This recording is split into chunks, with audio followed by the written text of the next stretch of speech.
여러분 한 주간 동안 또 어떻게 잘 보내셨나요? 한 주간은 어떻게 보내셨나요? 잘 보내셨으리라 믿고요.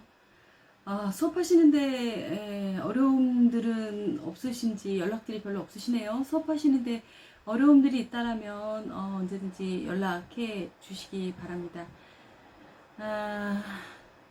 수업을 여러분들과 함께하는 것처럼 이제 좀 생동감 있게 하려고 노력은 하는데요.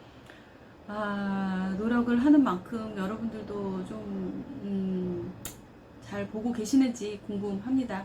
어떠한 뭐 개인적으로라도 어떠한 뭐 문제가 있다거나 궁금한 게 있다라면 연락 주시고요. 어려워하지 마시고 연락 주시기 바랍니다.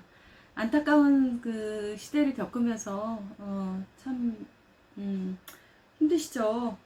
동영상 강의를 듣는다라는 게 우리가 그 시간이 짧든 길든 이 시간을 듣는 게 굉장히 힘든 시간이라는 거 잘 압니다. 하지만 여러분들이 이 시간 자체가 저도 준비하면서 이제 또 이제 이것을 준비해야 되는구나라는 이런 마음가짐으로 이제 좀 곧게 단장도 하고 준비하고 앞에 서는 만큼 여러분들도 좀 편안하고 즐거운 마음으로 수업에 임해주시면 감사하겠습니다. 힘들겠지만 모두가 같이 힘든 세상이니까요. 힘들게 생각하지 마시고 긍정적인 생각으로 감사하는 마음으로 이제 오늘 하루도 이 수업을 시작해 보도록 하겠습니다. 지난 시간에 우리가 그 특질 이론을 보고 과정 이론에서 그 정신분석들에 대해서 쭉 살펴봤죠.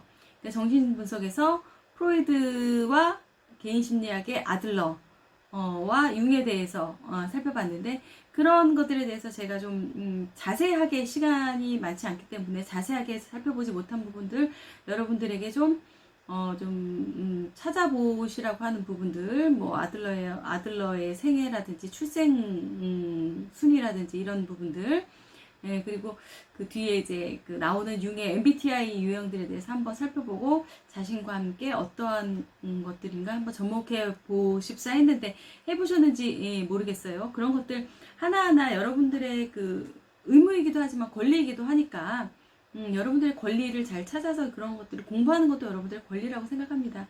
그런 것들 하나하나 여러분들이 잘 찾아서 여러분들 것으로 만들어 가시기를 바라겠습니다. 자, 오늘은 그 성격이론의 과정이론에서 행동주의 이론들에 대해서 살펴볼 텐데요.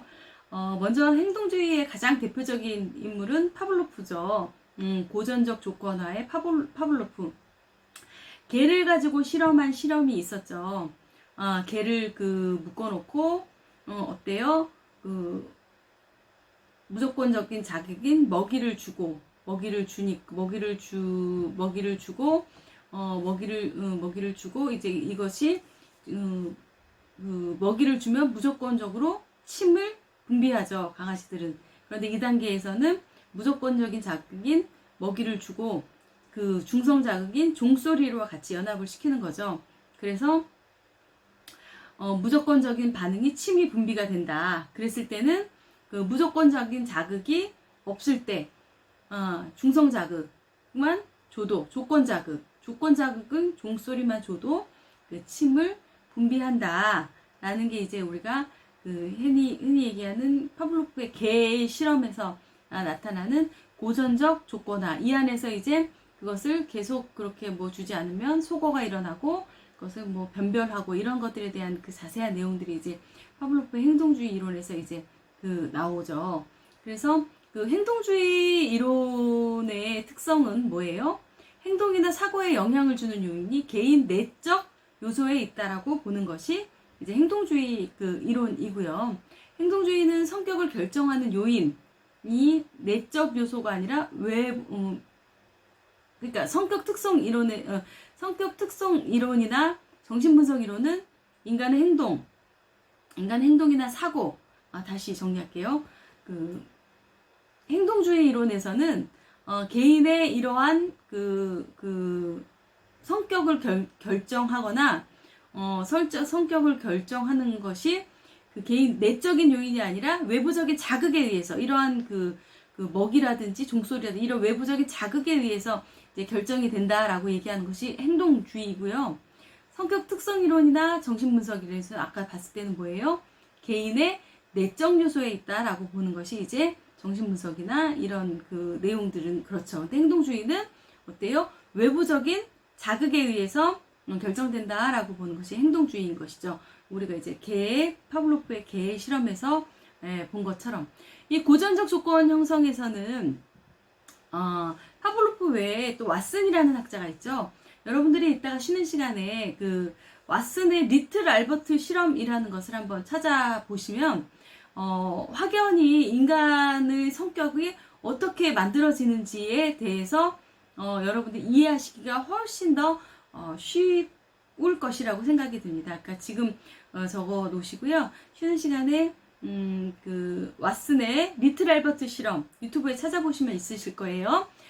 그것을 꼭 한번 찾아서 그 유튜브 영상을 보시길 바랍니다. 이 왓슨이라는 사람은 뭐라고 했어요?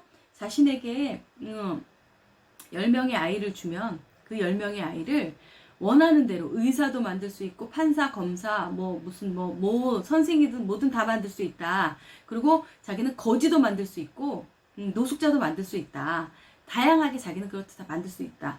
어떻게? 그것은 환경이 지배한다. 어떠한 외부적 자극을 주느냐에 따라서 사람은 그렇게 형성되고 만들어질 수 있다라는 게 이제 왓슨의 이론이거든요.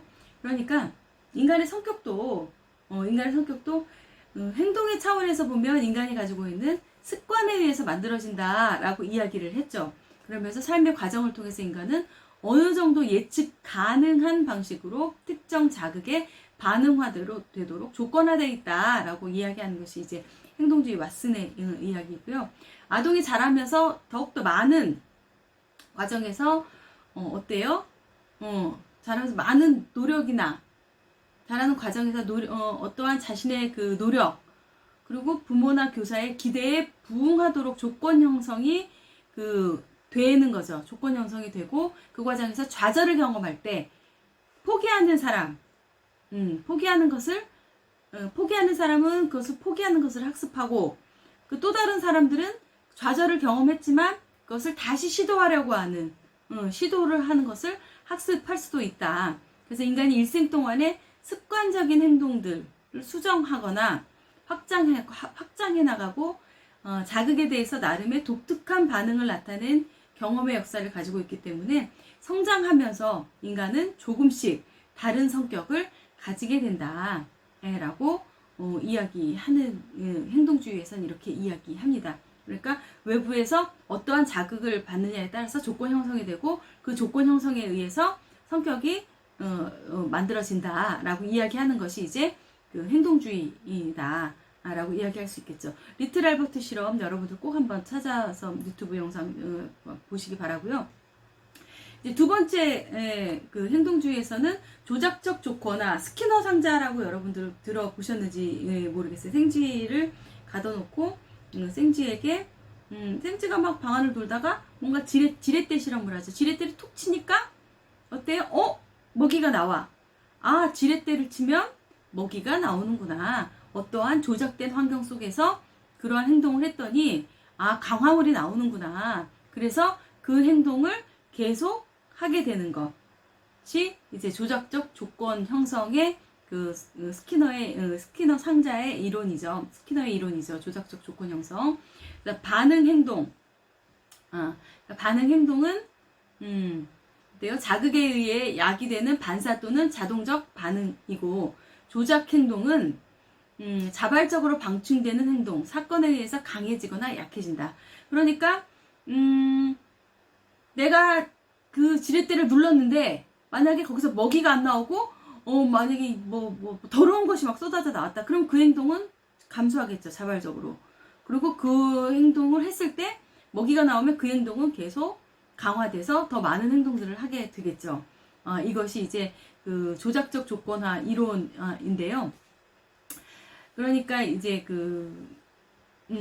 그러니까 이제 사람들이 어떤 행동을 한 다음에 결과적으로 긍정적인 효과가 나타나거나 부정적인 효과가 나타나는 것에 따라서 성격과 행동이 결정된다라고 이야기하는 것이 이제 스키너의 입장입니다. 그 조작적 조건화 이론의 이제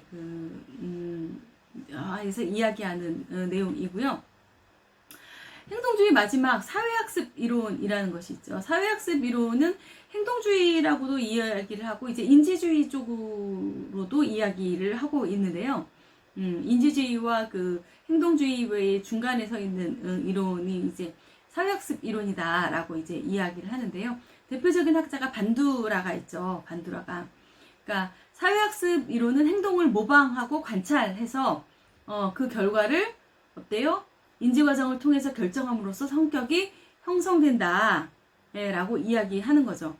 그러니까 예를 들어서 우리가 조회 시간에 구령대에서 상을 받는 아이를 보고 그 상을 받는 아이의 행동을 보고 그 행동을 나도 저렇게 해야겠다. 나도 어떻게 하면 저렇게 할 수 있을까? 그것을 관찰하고 그것을 그 아이의 행동을 보니까 이렇게 행동하더라. 그것을 모방하고 그것을 나도 나에게서 그런 행동을 나타낼 수 있게 하는 거.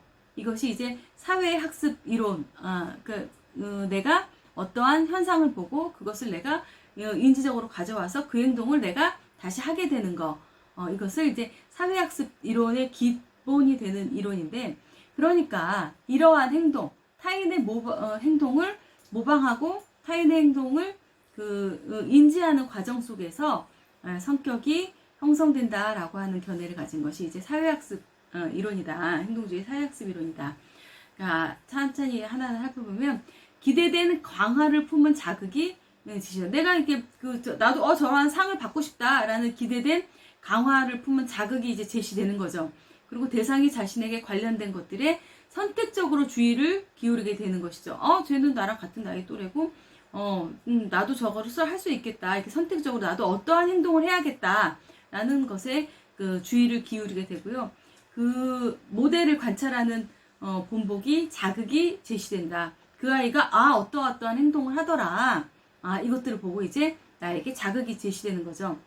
그래서 인지적 과정이 내가 그것을 인지하고 나에게 인지적 과정이 나타나고 인지적 과정에 따른 반응이 나타나는 거죠. 그 반응이 좋았을 때 반응에 따라서 광화로서의 자극이 나타나는 거죠. 근데 내가 그렇게 했음에도 불구하고 나에게는 좋지 못한 이러한 그 반응들이 나타난다.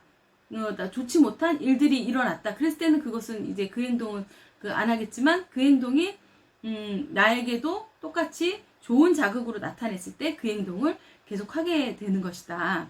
라는 것이 이제 그 사회학습 이론이라고 이야기할 수 있겠죠. 그러니까 사회학습 이론에서 이제 그 반드라가 제시한 주의 집중, 제일 처음에 이제 보는 거죠. 그것을 주의 집중을 하고 그다음 그것들을 내 그 머릿속에서 생각을 해내는 거죠. 생각을 해서 나의 행동으로 만들려고 그 파지 과정을 거치고요. 그 다음에 그것을 다시 행동으로 그 행동을 하게 되고 그것을 나의 동기화로 만드는 주의 집중 파지 재생 동기화의 과정을 거친다. 라고 이제 사회학습 이론에서는 얘기합니다. 그러니까 여기서 사회학습 이론에서 중요한 건 타인을 모방하고 관찰해서 그것들에 의해서 인지 과정을 통해서 인지 과정을 통해서 그것들을 모방한 것들을 결정하게 되고 그런 것들에 대해서 성격이 형성된다. 라고 이야기하는 것이 이제 사회학습 이론이다. 라고 여러분들이 생각을 해두시면 될 것 같습니다. 그리고 이제 그 행동주의의 뒤를 이어서 이야기하는 것이 인본주의죠. 인본주의라는 것은 이제 개인이 자기 자신과 자신의 세계를 어떻게 지각하고 해석하는가에 따라서 성격이 형성된다. 라고 하는 것이 이제 인본주의인데요. 인본주의 이러한 인본주의 성격은 개인이 존재하는 무의식적인 욕구나 동기를 강조한 정신역동 입장이나 외부 환경의 영향을 강조한 행동주의와는 조금 다르다라는 거죠. 그러니까 이것은 선천적으로 근본적인 선과 자신의 능력을 개발시키려는 자연적인 경향성이다 라고 이야기할 수 있고요. 그러니까 어떠한 내부적인 외부적인 이러한 것들에 대한 환경, 그러니까는 무의식적인 동기, 무의식적인 욕구나 동기 이런 것들을 강조하거나 외부적인 환경 이런 것들을 강조한 것과 다르게 자신의 능력을 개발시키려는 자연적인 경향성이다. 그러니까 개인의 잠재력에 초점을 두고 있는 것이 인본주의다 라고 볼 수 있는 거죠. 그리고 자기 나름대로의 자아 개념을 발전시켜 나간다 라고 이야기할 수 있고요. 자기 개념과 현실이 부조화를 일으키면 갈등을 경험하게 되는데 이러한 것들이 성격 형성에 영향을 미친다 라고 이야기하는 것이 이제 인본주의이다 라고 이야기할 수 있고요. 이거 자기 개념과 현실과의 이제 이러한 불일치가 크게 나타날 경우에 성격 발달에 왜곡이 될 수 있다. 정신건강에 위협을 줄 수 있다. 라고 이야기하는 것이 이제 인본주의다. 네, 라고 생각을 하시고, 인본주의에 대한 개념에 대해서 살펴봤고요. 인본주의의 학자들에 대해서 이제, 한 분씩 살펴보면, 인본주의의 가장 대표적인 학자는 로저스이죠. 네, 로저스인데요. 로저스와 메슬로우라고 얘기할 수 있는데, 인본주의 학자는 우리 먼저 로저스에 대해서 이제 보도록 하겠습니다. 그러니까 인간은 로저스에 의하면 인간은 자기 삶을 향해서 계속 향상시키고 발전해 나가려고 하는 자아 실현에 대한 경향성을 가지고 있다라고 이야기하는 것이 이제 로저스의 이론이고요. 인간의 성취와 행복을 향해서 성장 가능성을 중요시한다. 그러니까 인본주의에서 가장 중요시되고 있는 단어가 잠재력입니다. 인간의 잠재력. 인간은 자신에 대한 발전을 시키고 자신을 더욱더 자신의 자아를 실현시키기 위해서 발전해 나가려고 하고, 그렇기 때문에 그러한 것들에 대해서 무한한 잠재력을 가지고 있다. 인간이라는 것은 무한한 잠재력을 가지고 있다. 라고 이제 이야기하는 것이 인본주의적인 입장이고요. 인간의 성취, 그리고 행복한 성장 가능성에 대해서 중요시 여겼고요. 치료적 관계, 치료적 관계에 있어서는 온정, 따뜻하게 대해주는 것과 공감해주는 것, 무조건적인 공감에 대해서 이야기를 했고요. 그리고 진실성, 얼마나 상담자가 내담자에게 진실되게 다가가는가, 진실성, 그리고 무조건적인 긍정적인 존중의 원천이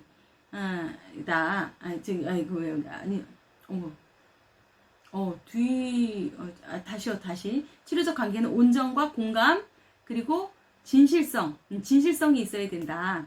진실성, 그리고 긍정적 존중의 태도, 긍정적으로 내담자를 존중해 주려고 하는 그러한 태도를 강조하는 것이 이제 치료적 관계라고 이제 소개를 하고요. 무조건적인 긍정적 존중이라는 표현을 합니다. 이 안에서 긍정적 존중의 태도에서 무조건적 긍정적 존중이라는 걸 하는, 긍정적 존중이라고 이야기를 하는데요.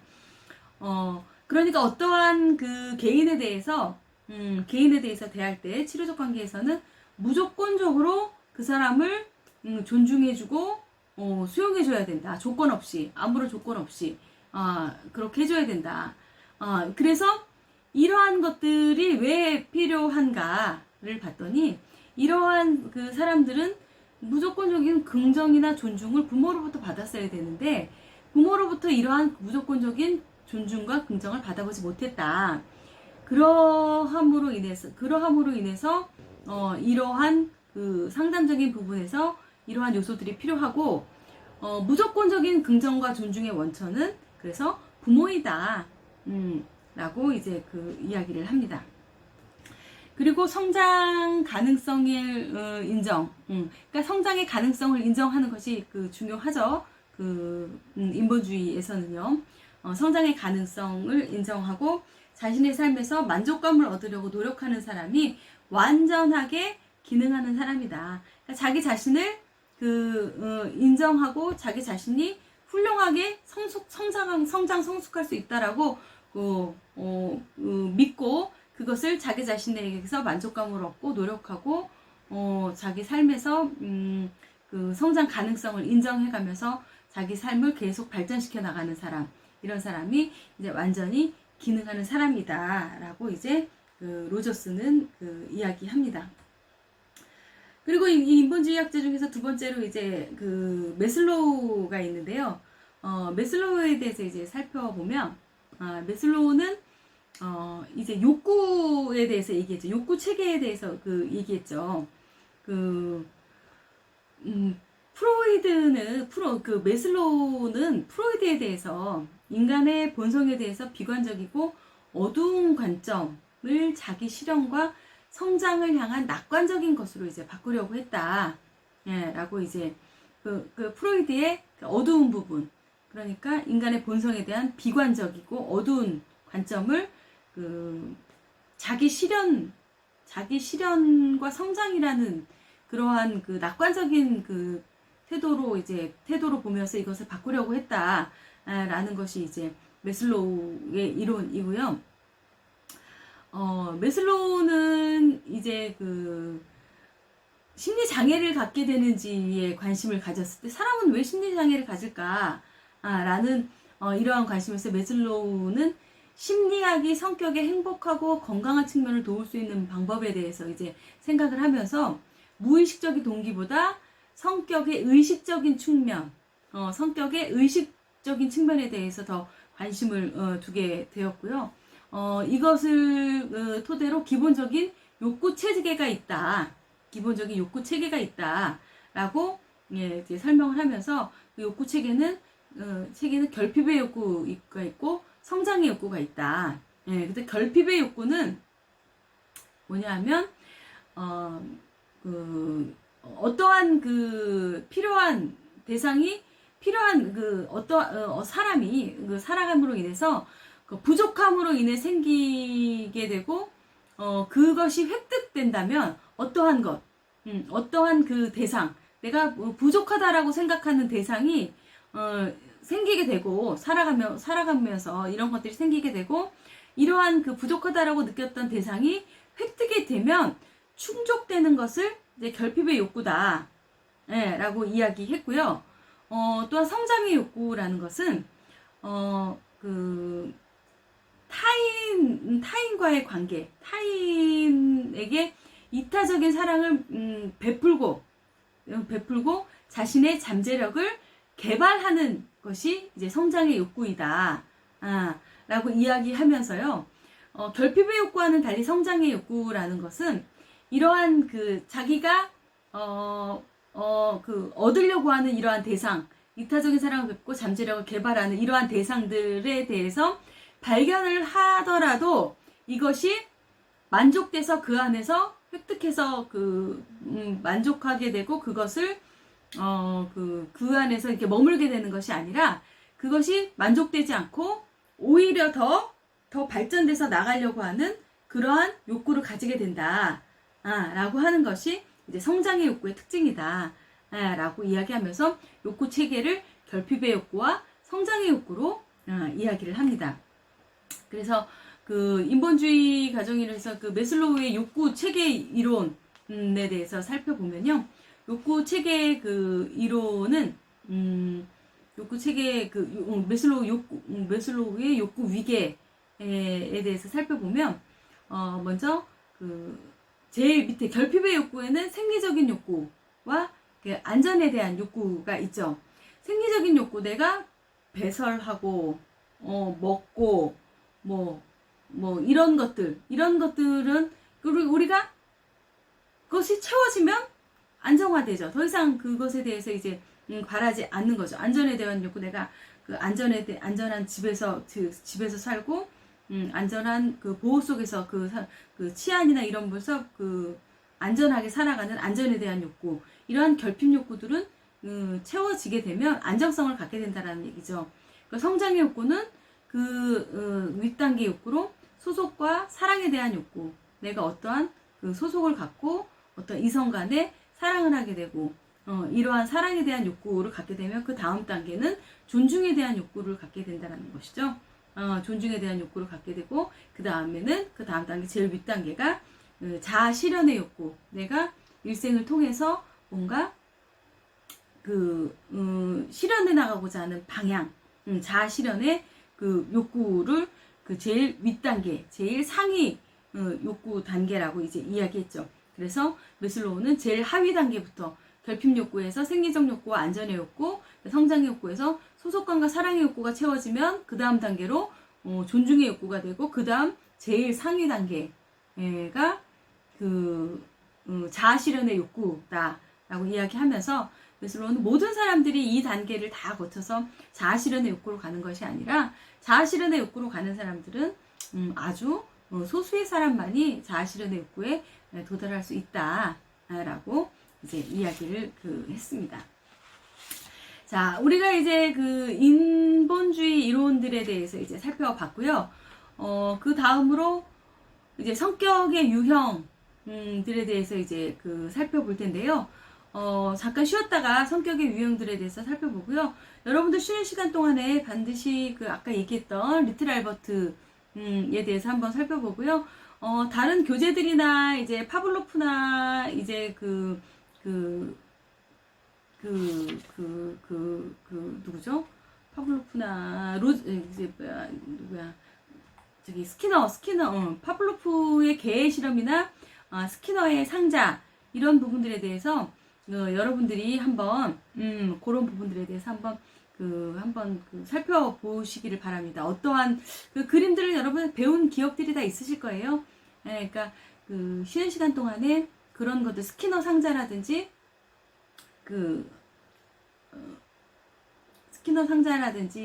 파블로프의 개 실험, 그리고 왓슨의 리틀 알버트 실험은 꼭 유튜브를 찾아서 그 시간 동안에 한번 살펴보시기 바랍니다.